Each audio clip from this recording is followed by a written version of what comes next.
안녕하세요. 인류가 동의하는 최고의 천재가 바로 아인슈타인인 것 같아요. 근데 아인슈타인을 다중지능의 관점에서 그 지능을 보면 어땠을까요? 아인슈타인은 완벽한 천재였을까요? 아인슈타인 관련된 다큐멘터리를 보면서 되게 흥미로운 점을 발견했었는데, 아인슈타인이 어린 시절에 말이 늦어서 어머니가 병원을 찾아갔을 정도래요.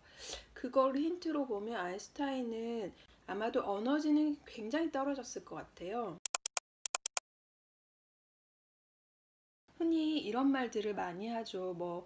아인슈타인 같은 아이가 우리나라에서 자랐다면 절대 아인슈타인이 되지 못했다. 제가 초점을 두고 싶은 점은 어떻게 아인슈타인이 자기 지능과 재능을 최대한 발휘하고 그렇게 인생을 살아갈 수 있었을까를 궁금하고, 그걸 우리 아이들한테 어떻게 적용해 줄 수 있을까를 고민하게 되었던 것 같아요. 그래서 아인슈타인의 사례를 소개시켜 드리고 싶었던 거고요. 아인슈타인 같은 경우는 유난히 논리 수리 지능이 뛰어나고, 제가 봤을 때는 공간 지능도 굉장히 뛰어났을 것 같아요. 다중지능에서는 보통 서치라이트형 프로파일과 레이저형 프로파일로 나뉘는데요. 레이저형 프로파일은 아인슈타인처럼 한두 가지 지능이 유난히 발달되어 있는 프로파일을 얘기하고, 서치라이트 지능은 몇 가지 지능들이 다양하게 이렇게 골고루 발달되어 있는 프로파일을 얘기해요. 한두 가지 지능이 유난히 발달되어 있는 아이들은 어머니들이 힘들어 하실 수도 있어요, 오히려. 근데 아인슈타인이 대표적인 그런 케이스인 거죠. 아인슈타인 증후군이라고 표현을 하기도 해요. 그런 아인슈타인뿐만이 아니라 유난히 언어 지능이 낮아서 언어 지능에 문제가 있었던 아이들이 있는데, 그런 사람들이 나중에는 위대한 인물이 되어서 그것을 표현하는 말을 아인슈타인 증후군이라고도 해요. 아버지가 나침반을 선물로 줬다고 해요. 사람 만지지 않았는데도 그 바늘이 움직이는 게 너무 신기했고, 그것에 아인슈타인이 꽂힌 거죠. 그 원리를 파악하고 싶어졌고, 그것이 아인슈타인으로 하여금 끊임없이 세상의 원리와 이런 것들에 대해서 고민하게 되었고,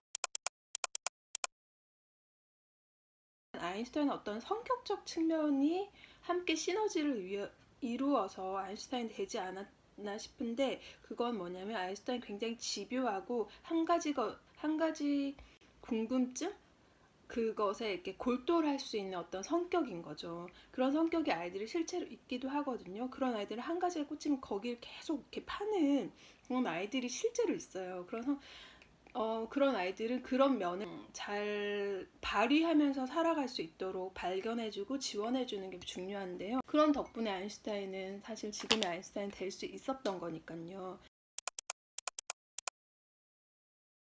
집요한 성격이었기 때문에 그런 성격의 시너지를 이루었던 건 책이었어요. 궁금한 것을 알아내기 위해 그때 나와 있던 여러 가지 관련된 책들, 자기가 궁금한 것과 관련된 책들을 계속 볼 수 있는 환경이 되었던 거죠. 예를 들어서 아인슈타인이 그런 책을 볼 수 없는 동양에서 태어났다면 또 상황이 다르기도 했을 것 같아요. 그래서 그가 궁금한 것들을 계속, 그리고 그때 당시에 유럽에서는 그런 것에 대한 활발한 연구가 있었고, 그런 연구들을 책으로 막 나오기 시작했었거든요. 책들을 통해서 사실 아인슈타인이 낮은 언어 지능이 오히려 발달할 수 있었던 것 같아요. 그런 관련된 전문 지식과 관련된 어휘는 굉장히 빨리 습득이 되거든요. 좋아하기 때문에. 그렇게 해서 아인슈타인이 자신의 재능을 최대한 발휘할 수 있지 않았나, 저는 그렇게 보고요. 우리 아이들에게도 사실 그런 아인슈타인 같은 성향의 아이들이 주변에 굉장히 많이 있는데, 그런 아이들이 어떤 평범한 제도 교육 속에서 오히려 그 아이가 가지고 있는 어떤 탤런트를 제대로 발휘하지 못하고 살아가는 경우도 너무 많이 있고, 그런 것들이 저는 좀 아쉽긴 해요. 그래서 어머님들이 그런 것들을 잘 발견해주고 그것을 지원한다는 게 꼭 영재원을 가기 위해 꼭 그런 데를 가야지만 되는 건 아니거든요.